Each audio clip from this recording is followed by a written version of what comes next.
A fabulous one. Do you concur with your earlier assessment?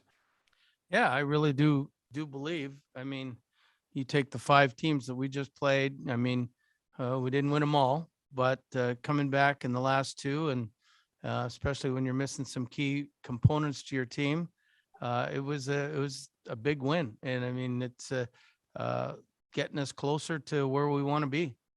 You challenged Niels Hoglander earlier today, Bruce, and his line was dominant when they're in terms of shot possession tonight. What about his effort tonight? I thought that line was pretty good. Yeah, especially in the second period, I thought it's amazing what a little confidence can do when um, Pedersen scored that goal and both Pods and Hoggy got an assist. It seemed like their whole mindset jumped up and played at a level they hadn't played at in a few games. So it's sometimes getting a point here and a point there. It's really good for your mindset, especially for young players. And they showed it today, and we needed it, and they came to play. We'll go to Ian McIntyre, Sportsnet.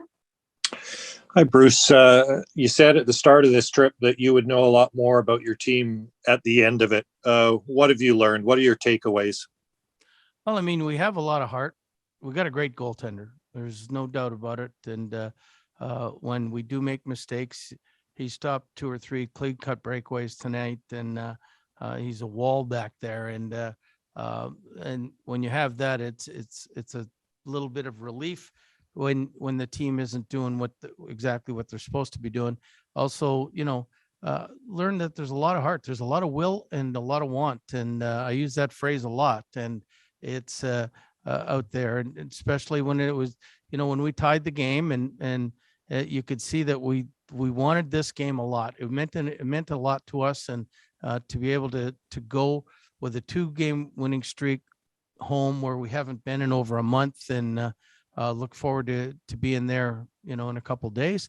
But I think the big thing is belief and want, and that these guys want it. They don't want to sit. They don't want to be thought of as a bottom place team or anything like that. They've got the heart. A lot of them have hearts of lions, and it showed in this trip.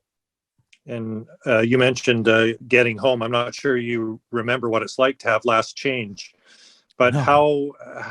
How much should it spur the guys and kind of fuel the momentum? I'm sure the guys are all looking forward to getting some home games too.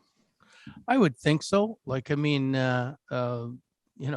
every team loves to much prefer to play at home, and we're no different. And I think we left when we were playing at home the last time playing.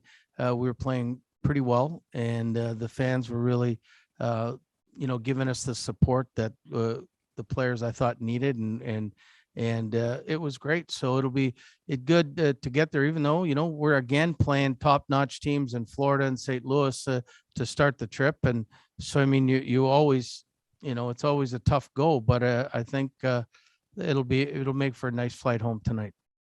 We'll go to Thomas Drance, The Athletic. Bruce, you get a big insurance goal from that Lamico line again tonight. How would you describe what they've given you over the 5 games on the road this trip? Well, they've given me, for the most part, a shutdown line. And I thought that was really important. Like, I mean, you could load up the first 2 lines when everybody was healthy, and then you could have a third line that was a shutdown line, and they were relishing the role.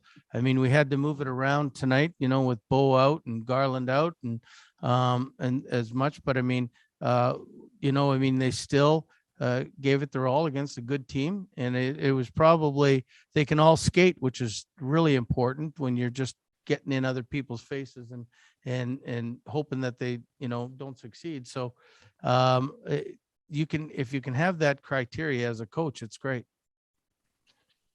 I'm not sure if it's too soon for you to really have a full picture of this, but do you have any update on when you might expect to have Horvat, Garland, Halak rejoin your team, additionally Travis Hamonic? I hope it's in the year 2022 at some point. That's all I know. I really have no idea what the border rules are anymore, how long they have to stay. I guess when we get back, we'll find out about Hamonic, but I really would love to be able to sound intelligent and give you a day when they're coming back, but I don't know as of this moment. And we'll take a final question from Jeff Patterson. Bruce, just wanted to follow up on the first night that you took over behind the bench, and obviously you had a ton of stuff going on, but there was sort of that moment where you couldn't remember Juho Lammikko's name. He was one of the goal scorers that night, and obviously you know his name now, and he's starting to make a name for himself. We don't talk about him a lot, but what do you see in his game? Well, I mean, he's a big centerman. And I mean, the game previous in Washington, he was 11-1 on the draws. He wasn't as good tonight, but at the same time, those big defensive centermen are hard to find in this game. And if we can develop him into that role, and he's surely relishing it right now, that again, it'll be something found that nobody really knew we found. And it'll be a great bonus for the Canucks.